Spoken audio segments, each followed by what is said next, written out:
ఎదగరా ఎదగరా దినకరా జగతికే జ్యోతిగా నిలవరా.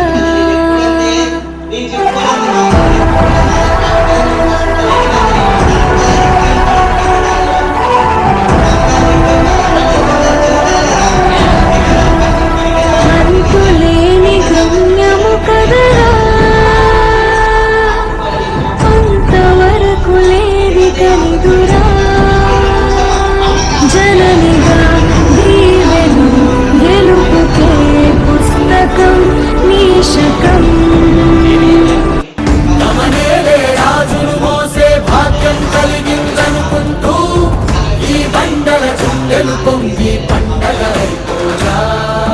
నన్ను చిందించే చెమట వీడెక్కడున్నా రాజేరా పులకించిన ఈ నేలంతా పచ్చదరైపోతా.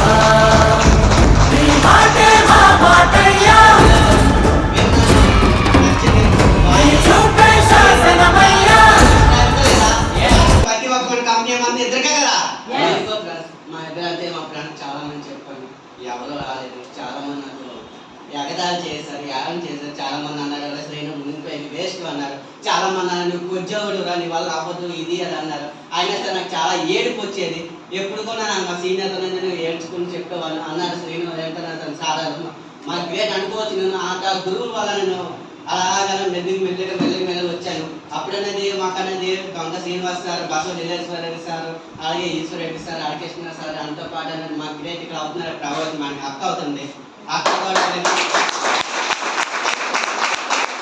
బాబు మంచి లైఫ్ ఉంది ఇది అది అన్నది లేదు. బట్ అప్పుడు అనిపించింది చాలా మంది కూడా మన ఫ్రెండ్స్ ఎగతాలు చేశారు. నేను మా సార్ చెప్పాను కూడా. బట్ అయినా నేను మంచి రోజులు ఉన్నాయి అలా వేచి అన్నారు. సార్ ఎలా చెప్తే అలా చేసుకుంటూ ఈ రోజు అనేది సార్ వాళ్ళు అనేది గోల్ లీడర్లో ఉన్నారు. ఏం ఎక్కువగా నేర్పాను ఓన్లీ 23 సంవత్సరాలు.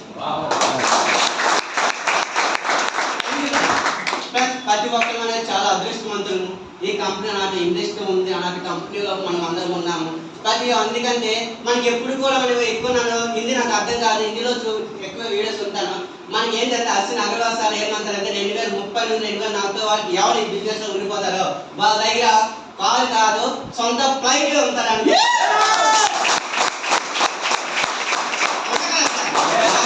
ఎక్కడ మనం ఏం చేయాలంటే అప్లైన్ ఎలా చెప్తే అలా yes sir ji sir okay sir అలా చెప్పుకుని వెళ్ళిపోయామనుకోండి 3 నుండి 5 సంవత్సరాలు ఉండిపోతే చాలు ఫ్రెండ్. నేను ఎందుకంటే నమ్ముతాను జనంగా ప్రతి ఒక్క ఇంటికాడ కూడా కారు కాదు సొంత ఫ్లైట్ ఉంటారు మనకి. ఎందుకంటే చాలా సూపర్ కాబట్టి నేను కూడా కొన్ని చాలా నేర్చుకొని చిన్న స్టోరీ చెప్పేస్తాను. దానికి నేను కూడా మీకు అందుకనేది ఎక్స్ప్లెయిన్ చేస్తాను. ప్రతి ఒక్కరికి తెలిసింది సన్యాసి, అవునా కాదా? సన్యాసి ఒక చిన్న ఏంటి లేదు, ఒక రంపం. ఒక సన్యాసి ఒక రంపం. ఏంటంటే సన్యాసి అనేది ఎక్కడ పెద్ద కొండలో అనేది స్టే చేస్తారు, అవునా కాదా? ఎందుకంటే నాకు క్షమించేయి, నాకు హిందీ రాదు, ఓన్లీ తెలుగే. ఒక సన్యాసి ఒక ఏంటంటే రంపం ఉంటుంది. ఆ సన్యాసి ఏంటంటే పైన అనేది కొండపైకి వెళ్ళి స్టే చేయాలి కాబట్టి అంటే అక్కడ ఉండాలి కాబట్టి అతను ఏంటంటే రోజు అతనికి ఉన్న గొడ్లు అనేది నడుస్తూ అతనికి అనేది చేయగలిగిన బొబ్బులు వచ్చేస్తాయి. నా వల్ల అవ్వదు కావాలి అనుకుంటే ఏంటంటే పైన కొండ నుండి కిందకు వచ్చేటప్పుడు చిన్న దుకాణం ఉంటుంది. ఆ దుకాణం అనేది వెళ్ళేటప్పుడు అతను అలా చూసేటప్పటికి అనేది అతను అంతా సన్యాసి నాకు ఒక మంచిగా కత్తి కొట్టడానికి మంచి ఒక వస్తువు కావాలి, డబ్బులు ఎక్కువైనా పర్వాలేదు, మంచి ఒక వస్తువు కావాలంటూ అంటారు. అంత ఓకే అనుకున్న రంపం అనేది ఏంటంటే ఒక సన్యాసి చూసి ఆ వ్యక్తి కూడా దుకాణం వ్యక్తి కూడా మంచి రంపం ఇస్తాడు. రంపం ఇచ్చిన తర్వాత అతను ఏంటంటే అలా తీసుకుంటూ వస్తాడు. ఒకరోజు అనేది ఏంటంటే డబ్బులు ఇచ్చిన తర్వాత అనేది వెళ్తారు కదా, కొట్టారు కదా, చెడుకులు నడపాలి కదా చెట్లు. అతను ఏంటంటే చేసుకుంటారు.